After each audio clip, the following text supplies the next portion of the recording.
Hey folks, Crypto Hustle here. In today's video, I'm going to do a review of one of the trades that I'm currently in. This market is Cosmos, ticker symbol ATOM. It's a market that I've been interested in ever since it launched and it was in price discovery. You can see that it opened up making some fairly nice gains. So that caught my attention. I didn't trade any of this, and I was kind of just waiting for a nice dip buying opportunity on the charts. You can kind of see it was just a slow bleed down, a little bit of a bear channel here. Where it caught my attention is when it bounced right here, and that's because over here on this bounce, it had actually gained over other altcoins. So that's one thing I noticed. For example, if you were to compare this to Ethereum, you can see that on that bounce, Ethereum only gains, 28%. I'm just using a random altcoin. Obviously, perhaps some other altcoins had gained more, but this one definitely caught my attention, and I kind of wanted to start getting into this. Now, this isn't a long-term investment for me. I'm just position trading this. Nowadays, I don't really do day trading or swing trading over the course of a few days. I mostly do position trades that tend to last anywhere from a couple of months to a couple of years. So I have about two different capital buckets. One being longer term, which is what I consider like investment capital bucket. And then the second more of position trade, which is midterm, which tends to be like over the course of a few months. And there are several benefits for doing this. These are the three main benefits for me anyways. Everyone's got to make their own decisions, come to their own conclusions. But for me, it's reduce paperwork, reduce taxes, and to go for higher probability setups. Now, you might be looking at this chart and asking me, hey, why am I looking at the USDT chart or the USD charts? And there's been a raging debate since 2017 as to whether or not to trade in Bitcoin or in USD. And I'd say that really depends on the individual. That depends on what jurisdiction you're in as far as taxes go. And that depends on what your goals are. See, I got into crypto fairly early, went full time into this in 2015. And so I was accumulating a lot of Bitcoin in at the $200 to $300 area, right? So right now, obviously, Bitcoin's closer to $10,000. 10,000's kind of been a bit of a magnet area. We're at 4 to 5 digit Bitcoin, so the price is a lot higher. But the problem is I mostly trade on the USD charts, and the reason for that is because I happen to be in a jurisdiction where crypto to crypto trades are taxable, right? So if I trade altcoins to Bitcoin, I'm creating a whole bunch of paperwork for myself as well as taxable events, right? Because what it's doing is if I were to make a trade, let's say I made 50% on something on a trade and I cashed it out in Bitcoin, it's actually averaging that Bitcoin price with my long-term BTC holdings. So there's no way for me to be able to separate my long-term Bitcoin holdings from my short-term or my midterm kind of position trades, right? So that just kind of messes up the paperwork for me, and it's more costly for taxes. So it makes a lot better sense for me to trade on the USD markets. We're probably going to see a lot more liquidity. We have been seeing a lot more liquidity in the USD markets. New entrants will likely be using fiat to come into these markets.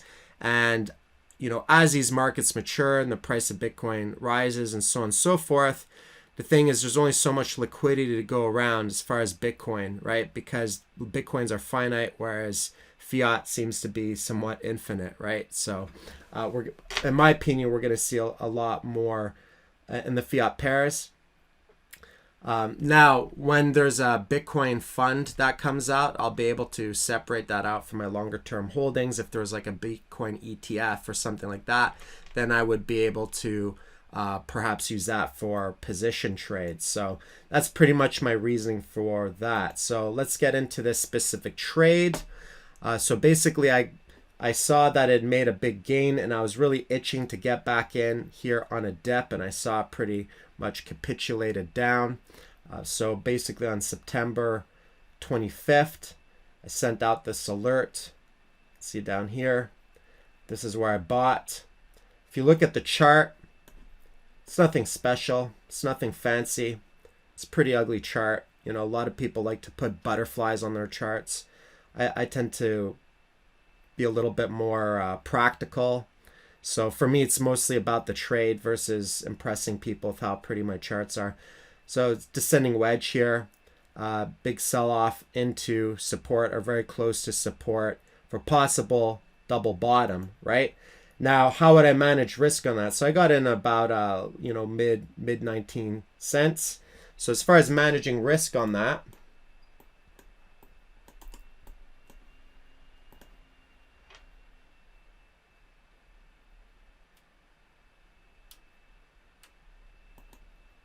if we were to break support right here, I would have just cut it off, right? So this would have been the type of position where I would set a stop. So, about 16, 17%, I'd cut it off.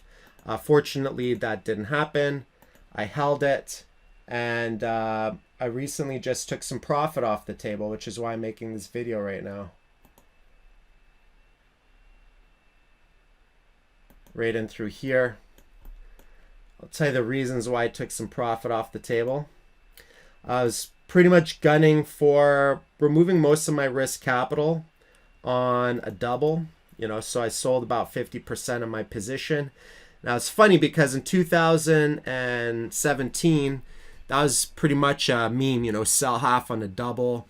That was a meme. We'd kind of laugh at that on crypto Twitter, and it was different times, right? We were kind of like in a category 5 alt season, right? Where you're basically cutting yourself short if you sold 50% of your positions on 100% gain, pretty much because things were going up 10x, 50, 100x, sometimes even 1,000x, just over a span of that year alone. So it was all about opportunity costs, which is why it was kind of a funny meme. Nowadays, the markets are at the lower end of the range. The altcoins have been a little bit choppy. We've seen a lot more dead cats, so on and so forth. So I'm just playing this a little bit conservative.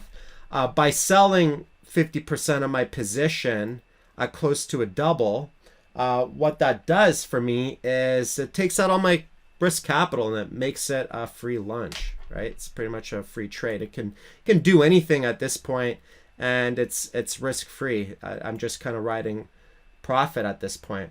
So you can kind of see that it ramped up, made a series of higher lows, squeezed into an ascending triangle, right? See a few points of support here, broke down.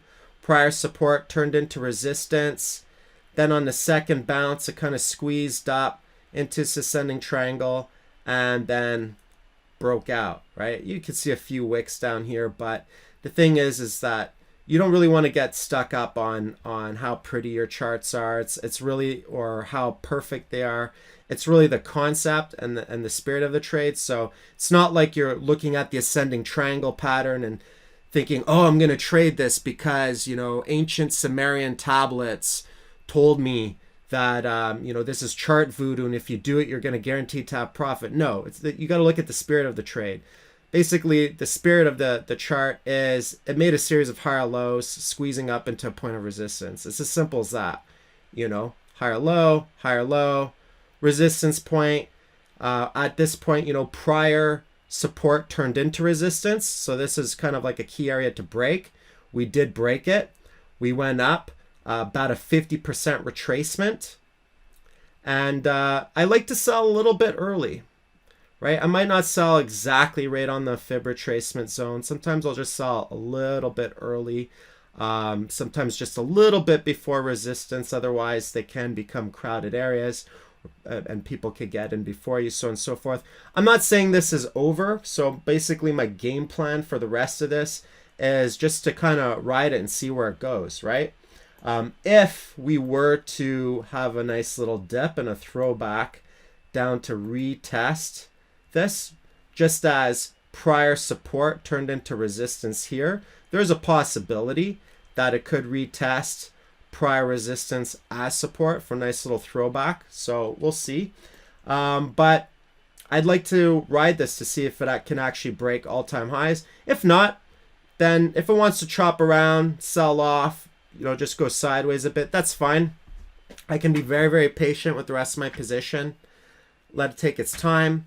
If it starts kind of breaking down, let's say below this ascending trend line right here, comes right back into his zone, and then snaps below this, and I'll probably just cut it, lock in some more profit, and then that's the end of it, right? Usually I like to look at the size of the candles and take profit into strength if a candle starts to go parabolic.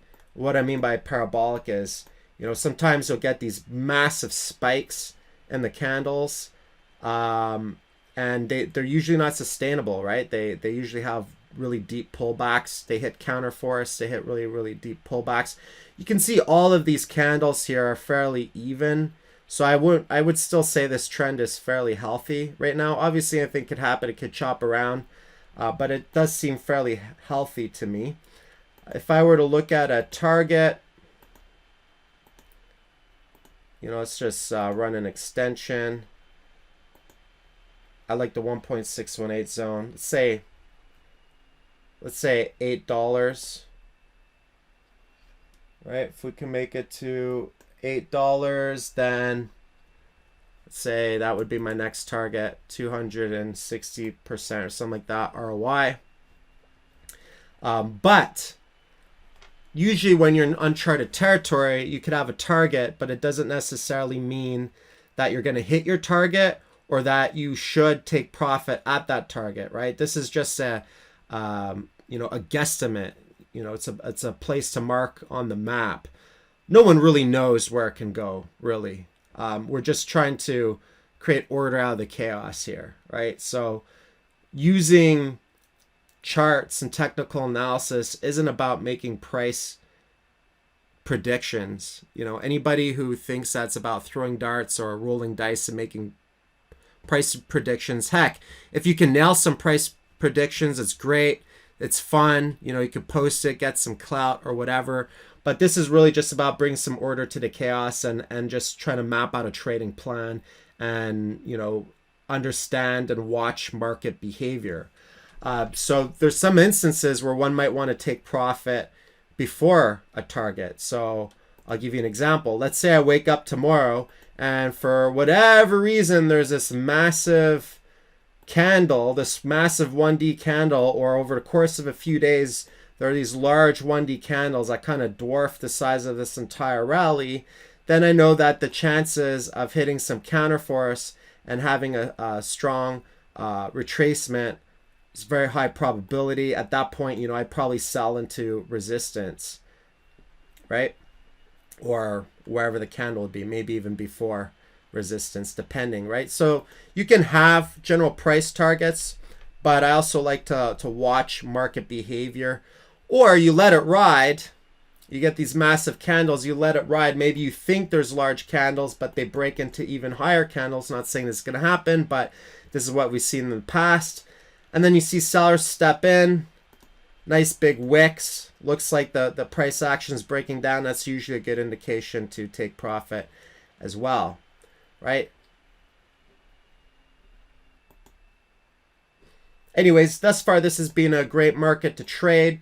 I don't own any of this as an investment. Like I said, it's like 43x above the ICO price, USD. I like to be an early adopter, so if I'm going to invest in something, I want to be in on the ground floor. The ICO price was like 10 cents or something like that. So this isn't a long-term investment. This is kind of just a position trade, midterm capital bucket. And because I don't own any, I don't have to worry about cost averaging from previous coins. Like if I had some, if I bought in at the ICO price of this, then this would not be a market that I would be position trading. I would be looking for something else to trade. As you've seen in my previous video, my largest investment position is Tezos. I got in on the ICO. I got in during the capitulation and a bit during the accumulation as it came down back close to the ICO price. So I feel fairly good about that position as far as what my cost basis is compared to where the early investors got in at. That's just my rule of thumb. You know, everyone's got to come up with their own game plan, their own strategy. But, you know, like I've said before, I don't want to eat table scraps off the floor. You know, I'd rather sit at the table, eat at the buffet, get in with everyone else, and not be eating someone's sloppy seconds. So we're going to leave it at that, folks. Hope you enjoyed the video, and I'll see you in the next one. Cheers.